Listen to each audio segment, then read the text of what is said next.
제자들이 지금 근심을 잔뜩 가지고 있는 거예요. 제자들은 왜 근심할까? 제자들이 근심하고 있는 것을 아시는데 주님이 떠나신다고 하니까 제자들은 우리를 두고 떠나시면 어떡합니까? 왜 자꾸 떠난다는 말씀을 그렇게 하십니까? 그 떠나신다는 말씀 앞에 제자들은 상심이 되고, 연세도 많지 않으신 분이 이제 30대 초반 아닙니까? 33살이신데 자꾸 떠나신다고 말씀을 하시니 우리가 예수님 떠나시는 거 어떻게 보라고 자꾸 우리 보고 떠나신다 말씀을 하십니까?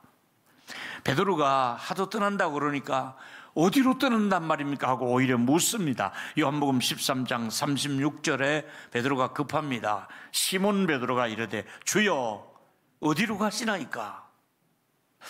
어디로 가시기에 그렇게 저희들을 두고 자꾸 떠난다는 말씀을 하십니까? 예수님이 대답하시기를 내가 가는 곳에 네가 지금은 따라올 수 없으나 난 지금 죽음의 자리를 향해서 나가야 되는데 네가 내 자리를 따라올 수 있겠느냐? 그러나 나중에는 후에는 너도 죽음을 건너뛰어 나 있는 곳으로 오게 될 것이다. 이렇게 지금 말씀하고 있습니다. 지금 제자들의 마음속에 하나같이 예수님이 자기들 곁을 떠난다고 말씀을 하니까 마음이 막 상심하고 낙심하고 제자들의 반응이 아주 예민해져 가지고 말할 수가 없습니다. 그러니까 예수님 같은 분을 지금까지 살아오면서 만난 적이 없는데 이렇게 귀한 예수님 우리가 만나서 예수님을 따라다니는데 따라다니는 보람도 없이 우리 곁을 떠나서 죽음의 길을 가신다고요? 그러시면 안 됩니다. 우리는 예수님을 사랑해서 지금까지 따라왔지 않습니까? 예수님을 신뢰하기 때문에 난 직업을 포기하고 따라왔습니다. 마태 같은 경우에는 세무서에서 일하는 그 돈 되는 자리를 다 버리고 떠났단 말이에요. 베드로는 배하고 그물을 버려두고 떠났단 말이에요. 우리가 다 직업을 포기하고 주님을 따라 여기까지 왔는데 우리를 떠나신다고 하니 제자들은 하나같이 술렁술렁하기 시작합니다. 그리고 그동안 예수님을 따라다니면서 보니까 예수님께서는 나병 환자를 낫게 해주셨거든요. 거기다가 또 보니까 저는 사람, 다리를 저는 사람을 온전히 걸을 수 있도록, 걷지도 못하는 사람을 걸을 수 있도록 해주시고, 앞을 보지 못한 사람을 눈을 뜨게 해주시고, 심지어 이제 우리가 요한복음 14장에 와 있습니다만은 11장에서는 죽은 나사로도 살려주셨단 말이에요. 그러니까 이런 예수님이 우리를 두고 떠나신다니 말도 안 됩니다, 이거는. 그러면서 갑자기 자기 곁을 떠난다고 하니까 제자들의 마음이 불안하기 시작하고 우리끼리 어떻게 뭘 하라고 그러십니까? 이러면서 예수님 곁에서 안절부절 하는데 제자들의 생각 속에는 주님이 왕이 되셔서 로마의 압제로부터 우리를 좀 벗어나게 해주시고 이 백성을 좀 배불리 먹이시고 잘 살게 해주시면 좋겠고 거기에 우리가 한몫해서 우리도 예수님 곁에서 한 자리씩 차지하고 그래서 예수님 따라다니는 보람이 있도록 우리가 좀 더 남은 날을 예수님 때문에 득점 보고 잘 지낼 줄 알았는데 떠나신다고 하니까 이거 말도 안 되는 얘기 아닙니까? 왜 이러십니까, 주님? 이제 이런 상황이 오늘 본문의 내용의 배경입니다. 예수님은 제자들의 마음의 생각을 다 아시고 그 마음을 아시기 때문에 내가 너희들을 두고 떠날 수밖에 없다고 말씀하시면서 이 말씀을 하실 때 예수님의 마음은 그렇게 가볍지는 않습니다. 왜? 십자가 지실 일이 있거든. 제자들의 곁을 떠나서 이제 십자가를 지고 죽음의 길을 가야 하는 것이 주님이시거든요. 같이 볼까요? 누가복음 9장 44절에 이 말을 너희 귀에 담아두라. 인자가 장차 사람들의 손에 넘겨지리라. 너희들 마음속에 내가 이제 사람들에게 넘겨지는 것을 보게 될 것이다. 사람들의 손에 내가 팔려가게 되고 채찍질을 당하고 십자가에서 죽는 것을 너희들의 눈앞에 보게 될 것이다. 너희들 그런 일이 있더라도 마음에 근심하지 말라. 이렇게 말씀하는 겁니다. 예수님의 마음속에는 제자들을 바라볼 때 늘 걱정하는 마음을 가지고 있었고 아끼는 마음을 가지고 있었지요. 그러니까 이 말씀을 하실 수밖에 없었습니다. 이제 예수님이 정작 십자가에 달리실 때 뿔뿔이 제자들은 흩어지고, 마침 그때 좌편과 우편에 강도 두 사람이 같이 십자가에 못 박히시게 되는데, 한편 강도가 부탁을 합니다. 예수님, 당신의 나라에 들어가실 때 나를 좀 기억해 주십시오. 이렇게 부탁하니까, 오냐 오늘 네가 나와 함께 낙원에 있으리라. 예수님 마지막까지 제자들을 걱정하듯이 옆에 있는 분의 기도까지 들어주시면서 이제 마지막에 운명을 하시게 된다 이 말이지요. 그래서 오늘 이 말씀은 이 당시 제자들에게만 너희는 마음에 근심하지 말라 하고 주신 말씀이 아니라, 지금 시대와 장소를 초월해서, 모든 형편을 초월해서 이 자리에 예배하러 오신 모든 분들에게 하나같이 오늘 주신 메시지가 너희는 마음에 근심하지 말라, 이 말씀이 여러분과 저를 향한 메시지가 되기를 예수 이름으로 축원합니다. 오늘 나를 위한 말씀이었다. 오늘 일부 예배를 마치고 돌아가시는 많은 분들이 오늘 말씀에 제가 오늘 제 말씀으로 받고 갑니다 하고 참 눈물 흘리며 가는 분들이 많이 있었습니다. 제가 오늘 여러분과 함께 나누고 싶은 말씀 몇 가지 중에 첫 번째는, 세상의 모든 사람에게 필요한 것이 마음의 평안인데 정작 평안함이 없는 시대를 살잖아요. 세상의 모든 나라와 모든 백성은 평안함을 원하는데, 여러분도 평안함을 원하잖아요. 그런데 실제로 우리가 마음이 평안하냐? 그렇지 않고 평안하지 못한 일들이 많이 있습니다. 그 중에서 가장 평안의 강적이 뭔 줄 아십니까? 무엇이 여러분의 평안을 깨트려버린 줄 아십니까? 죽음이라고 하는 두려움이 있습니다. 죽음 앞에는 아무리 믿음 좋은 사람이라 할지라도, 믿음 좋은 부모님과 믿음 좋은 자녀라 할지라도 죽음의 문턱 앞에 가면 뭔가 두려움이 올 수가 있습니다. 성경은 이렇게 말했습니다. 사무엘하 14장 14절에 보니까 우리는 필경 죽으리니, 반드시 우리는 죽음의 강을 건너야 됩니다. 이제 죽습니다. 근데 그 다음 말이 중요합니다. 땅에 쏟아진 물을 다시 담지 못할 것이 아니냐. 죽음이라고 하는 것은 땅에 쏟아진 물을 못 담는 것처럼 죽음을 막을 길이 없다. 모두가 물을 쏟아버리면 그 물을 다시 그릇에 담을 수 없는 것처럼 죽음은 우리 모두가 마땅히 필경 우리가 맞이할 수밖에 없는 것이 죽음인데, 하나님은 어떤 분입니까? 하나님은 생명을 빼앗지 아니하시고 방책을 베푸사 내 쫓긴 자가 하나님께 버림바가 되지 아니하신다. 죄 때문에 내어 쫓긴 사람들, 형벌을 받을 사람들, 지옥 가들 사람을 내어 쫓지 아니하시고 하나님은 우리의 생명을 보장해 주는 줄로 믿기를 바랍니다. 필경은 죽지만은 하나님이 우리의 생명을 보장해 주신다는 약속의 말씀을 하고 있지 않습니까? 조금 더 보니까 사람들이 죽기를 무서워하는 것은 히브리서 2장 15절에도 영리어 말씀했습니다. 또 죽기를 무서워함으로, 사람들은 죽는 걸 무서워한다고 성경은 말합니다. 그 다음 말이 중요합니다. 한평생 매여 종노릇하는 모든 자들, 죽음이라고 하는 그 노예가 되어서 끌려가며 무서워하는 죽음의 노예가 된 우리들을 주님은 어떻게 하십니까? 놓아주려 함이라.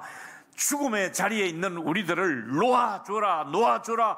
걔들은 내 아들 딸들이다. 죽음의 그 문턱 앞에 가서도 얘는 내 아들 딸이다. 놓아놔라, 내놔라, 손대지 마라, 내 것이다. 이러며 우리를 하나님이 끝까지 보장해 줄 줄로 믿습니다. 죽음의 문턱에 가도 얘는 끝까지 죽음의 자리로 끌고 가지 말아라. 죽더라도 얘는 내 것이다. 이러면서 우리를 하나님이 보호하시는 줄로 믿습니다. 죽음에 대한 두려움을 하지 말라는 얘기죠.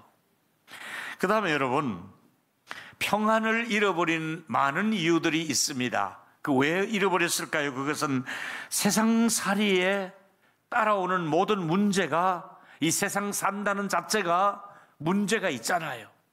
이 세상을 사는 동안에는 여러 가지 그 환경적으로 따라오는 문제가 염려하지 아니할 수가 없는 환경이에요.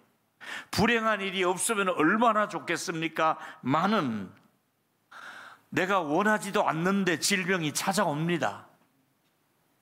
누가 질병을 원하겠습니까? 누가 아픈 걸 원하고 수술을 원하겠습니까? 그런데 질병이 나를 찾아옵니다. 내 몸이 노쇠해져 가고 고장이 생긴 겁니다. 뿐만 아니라 사고가 일어납니다. 누가 사고가 날 줄 알았습니까? 누가 이태원에 갔다가 그 많은 사람이 죽을 줄 알고 갔겠습니까? 군대 가서 그렇게 부상당하고 돌아올 줄 누가 알았겠습니까? 그날 자동차를 타고 나가는데 그렇게 자동차가 다 망가지고 병원으로 실려갈 줄 누가 알았겠느냐? 아무도. 질병도 사고도 예측할 수 없는데 실제로는 질병이 있고 사고가 있단 말이지요. 얼마나 실망스러운 일이 우리 주변에 또 일어납니까? 상상도 못할 실망스러운 일이 일어나서 우리 마음을 잠을 못 들게 하고 우리 속에서 불안해하는 것들이 한두 가지입니까? 재정적인 손실이 웬 말입니까? 그렇지 않아도 모자라는데, 그렇지 않아도 겨우 아둥바둥 살아가는데 재정적인 큰 손실이 나서 더 어려움을 주고 넘어지게 하니 재정적으로 안정을 가지고 평생을 살아갈 수 있다고 여러분이 보장을 받을 수 있겠습니까? 사랑하는 사람이 심각한 질병에 걸려서 사형 선고를 받아 옆에서 항암 치료를 받고 있는데 여러분의 마음이 평안할 리가 있겠습니까? 가까운 사람의 죽음을 옆에서 지켜보면서 우리가 평안할 리가 있겠습니까? 피할래야 피할 수 없는 질병, 재난, 재정적인 것, 건강, 사건, 사고 이런 것들이 우리 삶의 현장에 계속해서 우리를 따라다니고 있기 때문에 우리는 평안할 수가 없는 거예요. 이 세상에 곤고한 일이 많고 참 죽을 일 쌓였구나. 정말로 우리가 힘든 세상을 지금까지 여기까지 살아왔단 말이지요. 그렇다고 우리가 계획이 없느냐? 머리 좋은 사람이 없느냐? 대책이 없었느냐? 아니에요. 많은 대책이 있었고 의사들이 있었고 치안도 유지했고 나름대로 머리 좋은 사람들이 이런 재난으로부터 보호를 받으려고 애를 썼지만은 막지 못하잖아요. 안 되잖아요. 누가 머리 좋은 사람이 없어서가 아니라, 돈이 없어서가 아니라, 의사가 없어서가 아니라, 교육과가 없어서가 아니라 아무리 머리를 맞대고 애써도 여전히 불어오는 이 재난과 역경과 고통을, 근심을 우리가 이길 길이 없는 거예요. 전쟁은 잠깐 하다가 끝날 줄 알았는데 저렇게 우크라이나 전쟁이 오래 갈 줄 누가 알았습니까? 지금 남수단뿐만 아니라 수단에서도 엄청나게 내전이 일어나서 많은 사람들이 지금 다른 나라로 피해가고 난민들이 늘어나고 있습니다. 어저께 제가 기도회 모임을 가지고 왔습니다마는 북한 압록강 주변에는 중국의 2,000명의 탈북자들이 지금 묶여 있습니다. 넘어가면 죽습니다. 이제 안 그래도 지금 먹을 게 없어 굶어 죽고 가는 북한의 현실인데 그들이 지금 2,000명이 북송 직전에 기다리고 있습니다. 그러니 이 지구상에 또 여기저기에서 일어나는 일들이 우리를 평안하지 않게 않는 것이 사실입니다. 가뭄, 지진, 코로나 여러 가지 불행스러운 일이 일어나고 있습니다. 평안을 원하는데 평안이 없다는 얘기입니다. 그럼 어떻게 할까요? 두 번째, 복음입니다. 복음은 평안을 줄 뿐 아니라 해방을 주고 해결책을 주고 있습니다. 복음이 아니면 답이 없습니다. 이 세상에 수많은 방법이 동원될지라도 복음보다 더 위대한 해결책은 없다는 말이지요. 특별히 복음은 우리에게 가장 필요한 것을 말씀해 주는 것이 복음이기 때문에 복음은 이 세상에 사는 동안에 우리가 분명하게 환난을 당한다고 얘기했습니다.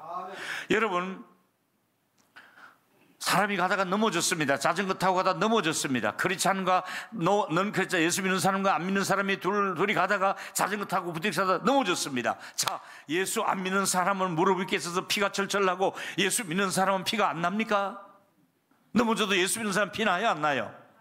나요. 예수 믿는 사람도 코로나 걸리고요. 예수 믿는 사람도 아프고요. 예수 믿는 사람도 다리 쩔룩할 수도 있고요. 예수 믿는 사람도 디스크가 올 수 있고요. 예수 믿는 사람도 돈이 모자라고요. 예수 믿는 사람도 환난을 당한다고 말하고 있어요. 제외된 사람이 아니에요. 예수를 믿어도 환난은 당하게 되어 있는 거예요. 같이 읽어볼까요? 거짓말인지 진짜인지. 요한복음 16장 33절입니다. 시작. 이것을 너희에게 이르는 것은 너희로 내 안에서 평안을 누리게 하려 함이라. 세상에서는 너희가 환난을 당하나 담대하라. 내가 세상을 이기노라. 세상에서 환난을 당한다 그랬어요? 안 당한다 그랬어요? 당한다 그랬지만은 내가 너에게 평안을 준다, 세상을 이길 힘을 준다. 이게 그리스도인이 누리는 특권입니다. 여러분, 환난은 당하시더라도 환난만 당하지 말고 세상을 이길 힘을 하나님이 주시고 평안함을 주시기를 예수 이름으로 축원합니다. 다시 한 번 더, 환난을 안 당하는 것이 아니라 환난을 당하지만은 환난을 당하나 담대하라. 내가 세상을 이겼노라. 내가 너에게 평안을 주노라. 평안도 주시고 환난 시에 감당할 힘과 능력을 주시기를 예수 이름으로 축원합니다. 이게 복음입니다. 환난을 안 당하는 것이 아니라 똑같이 환난 당하지만은 감당할 힘을 주신다, 능력을 주신다, 평안함을 주신다. 이게 일반인들이 처방하는 것과 다른 처방이잖아요. 돌아가서 마태복음 24장에도 분명히 전쟁의 소문이 끊이지 않는다는 거. 인류 역사 이래 지금까지 난리와 난리의 소문을 듣겠으나 이 우크라이나 전쟁 하나만 아닙니다. 계속해서 지금 남수단, 아프리카, 여러 가지 중동 지역에 끊임없이 화약고에서 끊임없이 화약을 태우고 있습니다. 계속해서 미사일을 쏘아대고 있습니다. 난리와 난리의 소문이 있으나 아직은 끝이 아니다. 그걸로 끝이 아니다. 내가 있다, 걱정하지 마라. 전쟁이 일어나도 내가 있다, 걱정하지 말라. 하나님은 전쟁 속에서도 우리와 함께 하시는 줄로 믿기를 바랍니다. 근심하지 말라, 걱정하지 말라. 오늘 여러분들이 복음을 확실하게 이해하실 것은 하나님은 분명하게 오늘 선포했습니다. 마음에 근심하지 말라. 마음에 왜 근심하느냐? 근심하지 말라. 예수님은 우리 때문에 이제 우리의 근심을 해결하시려고 내가 다 채찍으로 감당할 테니까, 내가 다 십자가의 피 흘림을 통해서 여러분들의 모든 죄악과 짐을 내가 감당할 테니까 너는 근심하지 말라. 죄 때문에 근심하지 말라. 무엇을 먹을까 무엇을 입을까 염려하지 말라. 두려워하지 말라. 내가 너와 함께 함이라 하시면서 내가 감당할 테니까 근심하지 말라고 말씀하시면서 내가 완전한 곳으로 여러분을 데리러 갈 것이다. 완벽한 곳으로 데려갈, 이 세상에, 이 부조리한 세상, 이 재난이 있는 세상, 질병이 있는 세상에서 안전을 찾지 말고 내가 안전한 곳을 만들고 거기 가서 초소를 만들어 놓고 너희들을 데리러 올 것이다. 저와 여러분, 우리를 위해서 안전한 곳이 예비되어 있다는 것을 믿기를 축원합니다. 완전히 하나님이 그걸 준비하려고 예수님 내가 떠난다 말씀하고 있습니다. 오늘 말씀의 핵심은 네가 너의 문제를 안고 끌어안고 고민하지 말라. 네가 끌어안고 고민한다고 네가 해결할 수 있느냐? 네가 네 자녀들의 문제를 끝까지 해결할 수 있느냐? 너 어디까지 자녀를, 지금은 어리니까 따라다니며 이거 해라 저거 해라 공부해라 학원 보내라 하지만 언제까지 너의 자녀를 네가 할 수 있느냐? 못하잖아요. 군대 가는데 방도가 따라갈 거예요? 못하잖아요. 취직하면 회사 앞에 따라갈 거예요?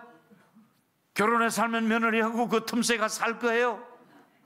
이제 우리는 다 이제 내보내야 되잖아요.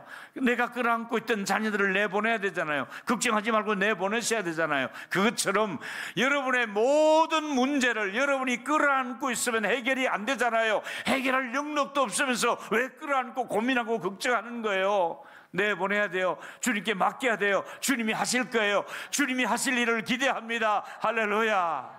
우리는 연약하지만은 아버지가 내 안에 계시기 때문에, 내가 아버지 안에 있기 때문에, 하나님의 능력이 우리 안에 있기 때문에 우리는 걱정하지 말라. 복음이 있기 때문에, 복음은 답을 주기 때문에 복음과 함께 근심하지 않고 살아가야 됩니다.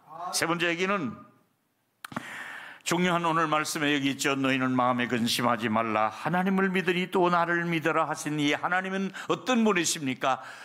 구약에 약속하신 하나님, 언약을 성취하시는 하나님. 하나님은 시건치 아니하시고 하나님은 한번 약속하시면 틀림없이 그 약속을 지키시는 하나님이 있기 때문에 사람은 약속을 지키지 아니해도 하나님은 약속을 지키시는 분, 사람은 배신을 해도 하나님은 배신하지 않는다 이 말이지요. 같이 볼까요? 세상에 이런 음화가 49절 15절에 보니까 이사야, 여인이 어찌 그 정물 자식을 잊겠느냐 했는데 그들은 혹시 잊을지라도. 요새 어떻게 된 일입니까? 애를 낳아가지고 못 키우겠다는 이유로 죽이고 냉장고 안에 그 몇 달씩을 넣어놨다는 이런 엄마가 우리를 충격을 주고 있지 않습니까? 이 성경대로 그들은 혹시 버릴지라도, 잊어버릴지라도, 그들은 혹시 능력이 없어서 베이비 박스에 갖다 넣더라도, 그들은 혹시 자기가 못 키워서 어떤 그런 유료 시설에다가 맡기더라도 나는 너를 그렇게 버려두지 않겠다, 나는 너를 잊지 않겠다, 내가 너를 안 챙기고 언제 챙기겠느냐. 우리 주님이 저와 여러분 세상 끝날까지 반드시 잊지 않고 챙겨주실 줄로 믿습니다. 나는 너를 잊지 않겠다. 네가 잘해서 잊지 않는 것이 아니라 네가 못해도 내가 잊지 않겠다. 네가 깨끗해서가 아니라 네가 더러워졌어도 너는 내 자식이다. 네가 실수했어도 너는 가난해도 나는 너를 잊지 않을 것이다. 하나님 우리를 잊지 아니하시고 끝까지 보장하시고 보호하시는 줄로 믿기를 바랍니다. 하나님은 복을 주시고 싶어 하는 마음, 하나님이 기쁨을 주시고 싶고 선물을 주시고 싶어 하시는 하나님, 우리 자녀들이 잘 되기를 바라는 것이 하나님 아버지의 마음 아닙니까? 도마가 그래도 뭐가 못마땅한지 또 질문합니다. 도대체 자꾸 가신다는데 어딜 가십니까? 베드로가 묻더니 이번은 도마가 또 가만 안 있습니다. 14장 5절과 6절에 도마가 이르되 주여 주께서 어디로 가시는지 우리가 알지 못하기를 거기를 우리가 어떻게 알겠습니까? 도마가 또 그냥 딴지를 걸었습니다. 왜 이러십니까? 어디로 가려고 그럽니까? 얘기하니까 그 도마의 대답에 질문을 한 것이 바로 6절입니다. 내가 길이다, 내가 진리다, 내가 생명이다. 하나님께서 내가 너를 생명을 책임진다. 내가 너의 길을 열 것이다. 내가 너에게 영원히 하나님의 나라로 인도할 것이다. 내가 아니면 아버지께로 너희들을 데려갈 사람이 없다. 우리 예수님께서 부족하지만 우리 모두를 아버지의 나라로 데려가는 줄로 믿기를 바랍니다. 그래서 우리가 예수 믿는 거예요. 이 예수를 믿는 이유가 바로 이 14절에 6절에 진리요 길이요 생명이기 때문에 내 생명을 나에게 길을 여실 분은 주님밖에 없다 이거지요. 우리에게 큰 믿음을 가지라고, 그리고 기도의 응답까지 약속하는 거예요. 내가 떠나더라도, 내가 안 보이더라도 내 이름으로 기도해라. 내가 다 이루어질게. 아주 귀한 말씀으로 14장 12절과 14절에 말씀하고 있습니다. 내가 시작. 내가 진실로 너에게 이르노니 나를 믿는 자는 내가 하는 일을 그도 할 것이요 또한 그보다 큰 일을 하리니 이는 내가 아버지께로 감이라. 너희가 내 이름으로 무엇을 구하든지 내가 시행하리니 이는 아버지로 하여금 아들로 말미암아 영광을 받으시게 하려 함이라. 내 이름으로 무엇을 구하든지 내가 구하면 시행하리라. 내게 구하면 시행하리라. 여러분이 평소에 기도했던 것을 시행하는 놀라운 역사가, 결제가 떨어지는 역사가 있기를 축원합니다. 기도한 것이 이루어지더라 이 말이지요. 내가 없더라도, 내가 안 보이더라도 내 이름으로 기도하라. 그러면 너에게 이루어질 것이다. 이렇게 하나님이 점점 더 떠나시면서 당부의 말씀을 하신 말씀이 기도하라고 내가 응답을 주겠다고 약속을 했습니다. 이 친구들이, 제자들이 자꾸 버림을 받는다는 생각하니까 너희들이 고아가 아니라는 것을 잊지 말라. 14장 18절에 말씀하고 있습니다. 하나님의 아들 딸들입니다. 보호를 받고 있습니다. 할렐루야.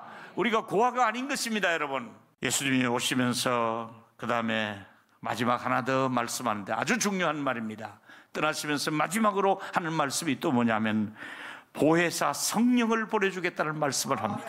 보혜사 성령이 너희와 함께 하는 것을 잊지 말라. 우리 교회 성령이 함께 하시고, 여러분의 자녀들에게 성령이 함께 하시고, 우리 여름 수련회 성령이 함께 하시면서 우리 곁에 계시는 줄로 믿기를 바랍니다. 결론은 오늘 주님이 평안함을 주시고 안식을 주시고 쉼을 주시고 여러분의 근심 걱정을 받아주시는 날이 될 줄로 믿습니다. 우리 모두의 불행의 원인을 완전히 해결해 주신 분이 예수님이십니다.